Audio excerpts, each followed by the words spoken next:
Big സ്ക്രീനിലൂടെയും mini സ്ക്രീനിലൂടെയും പ്രേക്ഷകർക്ക് സുപരിചിതയായ നടിയാണ് പ്രജുഷ. ഇതിനിടെ കോമഡി സ്റ്റാർസ് എന്ന ജനപ്രിയ കോമഡി ഷോയിലൂടെയും താരം ശ്രദ്ധിക്കപ്പെട്ടു. ജീവിതത്തിലുണ്ടായ ദുരനുഭവങ്ങൾ പങ്കുവച്ചുകൊണ്ടുള്ള പ്രജുഷയുടെ പുതിയ അഭിമുഖം ശ്രദ്ധിക്കപ്പെടുകയാണ്. സീരിയലുകളിൽ വളരെ തിരക്കുള്ള ഒരു സമയമുണ്ടായിരുന്നു. അതൊക്കെയും വളരെ സന്തോഷത്തോടെയാണ് ചെയ്തത്. ആ സമയമൊക്കെ കഴിഞ്ഞു എന്നെനിക്ക് പലപ്പോഴും തോന്നിയിട്ടുണ്ട്. അതൊക്കെ ഇനി തിരിച്ചു പിടിക്കാൻ പറ്റില്ലെന്നും തോന്നിയിട്ടുണ്ട്. പണ്ട് കുറച്ച് ആർട്ടിസ്റ്റുകൾ മാത്രമേ ഉണ്ടായിരുന്നുള്ളൂ. ഇന്ന് ഏത് കഥാപാത്രം ചെയ്യാനും പുതിയ ആളുകളെയാണ് തിരഞ്ഞെടുക്കുന്നത്. അതൊരു പരിധിവരെ പഴയ ആർട്ടിസ്റ്റുകളെ ബാധിച്ചിട്ടുണ്ട്. തനിക്കും കുടുംബത്തിനും അഭിമുഖീകരിക്കേണ്ടി വന്നിട്ടുള്ള സാമ്പത്തിക പ്രശ്നങ്ങളെക്കുറിച്ചും പ്രജുഷ സംസാരിച്ചു. ഭർത്താവ് കുമാർ നന്ദ സിനിമാ സംവിധായകനാണ്.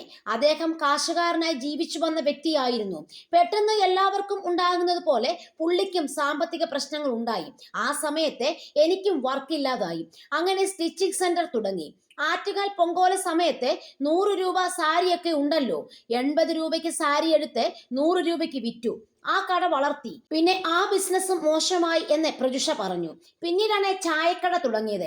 ഞാനും ഭർത്താവും ഒരു പാചകക്കാരനും ഉണ്ടായിരുന്നു.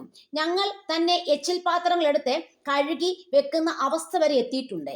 അപ്പോഴും ഞങ്ങൾ രണ്ടുപേരും കരുതിയത് നല്ല കാലം വരാൻ പോകുന്നുണ്ട്, അതിനു മുമ്പുള്ള ബുദ്ധിമുട്ടാണിതെന്നാണ്. മകനെ ഗർഭിണിയായിരുന്ന സമയത്താണ് സ്റ്റോൾ ഇട്ടത്. അന്ന് തലയിൽ ചുമടെടുത്താണ് സ്റ്റോളിലേക്ക് സ്റ്റോക്കുകൾ കൊണ്ടുവന്നത്. അതെല്ലാം കടന്നു വന്നതിൽ സന്തോഷമുണ്ട്.